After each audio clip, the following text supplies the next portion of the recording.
Hi hello ನಮಸ್ಕಾರ ಸ್ನೇಹಿತರೆ. ಇಂದಿನ ಅನೇಕ ಮಾರುಕಟ್ಟೆಗಳಲ್ಲಿ ಈರುಳ್ಳಿಯ ಮಾರುಕಟ್ಟೆ ಬೆಲೆ ಯಾವ ರೀತಿಯಾಗಿದೆ ಅಂತಕ್ಕಂಥದ್ದನ್ನು ಈ ಒಂದು ವಿಡಿಯೋದಲ್ಲಿ ಸಂಪೂರ್ಣವಾಗಿ ನೋಡ್ಕೊಂಡು ಬರೋಣ ಸ್ನೇಹಿತರೆ.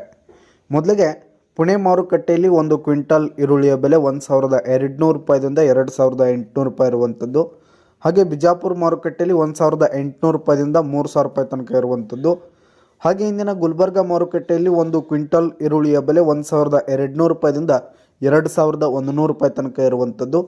ಹಾಗೆ ವೀಟಾ ಮಾರುಕಟ್ಟೆಯಲ್ಲಿ 1000 ರೂಪಾಯಿದಿಂದ 3000 ರೂಪಾಯಿ ತನಕ ಇರುವಂಥದ್ದು. ಹಾಗೆ ಇಂದಿನ ಬಾದಾಮಿ ಮಾರುಕಟ್ಟೆಯಲ್ಲಿ 1600 ರೂಪಾಯಿದಿಂದ 2550 ರೂಪಾಯಿ ತನಕ ಇರುವಂಥದ್ದು. ಹಾಗೆ ಇಂದಿನ ಚಿತ್ರದುರ್ಗ ಮಾರುಕಟ್ಟೆಯಲ್ಲಿ ಒಂದು ಕ್ವಿಂಟಲ್ ಈರುಳ್ಳಿಯ ಬೆಲೆ 1400 ರೂಪಾಯಿದಿಂದ 2700 ರೂಪಾಯಿ ತನಕ ಇರುವಂಥದ್ದು. ಹಾಗೆ ಇಂದಿನ ಗಂಗಾವತಿ ಮಾರುಕಟ್ಟೆಯಲ್ಲಿ 1500 ರೂಪಾಯಿದಿಂದ 2500 ರೂಪಾಯಿ ತನಕ ಇರುವಂಥದ್ದು. ಹಾಗೆ ಇಂದಿನ ಸೊಲ್ಲಾಪುರ ಮಾರುಕಟ್ಟೆಯಲ್ಲಿ 2000 ರೂಪಾಯಿದಿಂದ 3700 ರೂಪಾಯಿ ತನಕ ಇರುವಂಥದ್ದು ಸ್ನೇಹಿತರೆ. ಹಾಗೆ ಇಂದಿನ ಅಕ್ಲೂಜ್ ಮಾರುಕಟ್ಟೆಯಲ್ಲಿ ಒಂದು ಕ್ವಿಂಟಲ್ ಈರುಳ್ಳಿಯ ಬೆಲೆ 500 ರೂಪಾಯಿದಿಂದ 3200 ರೂಪಾಯಿ ತನಕ ಇರುವಂಥದ್ದು.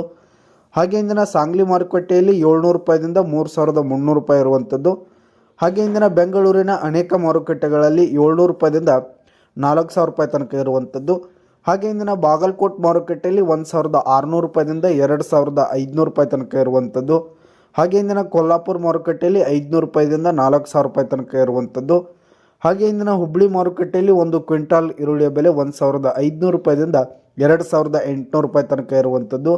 ಹಾಗೆ ಇಂದಿನ ಬಾರಾಮತಿ ಮಾರುಕಟ್ಟೆಯಲ್ಲಿ 500 ರೂಪಾಯಿದಿಂದ 2500 ರೂಪಾಯಿ ತನಕ ಇರುವಂಥದ್ದು. ಹಾಗೆ ಇಂದಿನ ದಾವಣಗೆರೆ ಮಾರುಕಟ್ಟೆಯಲ್ಲಿ ಒಂದು ಕ್ವಿಂಟಾಲ್ ಈರುಳ್ಳಿಯ ಬೆಲೆ 1500 ರೂಪಾಯಿದಿಂದ 2400 ರೂಪಾಯಿ ತನಕ ಇರುವಂಥದ್ದು ಸ್ನೇಹಿತರೆ.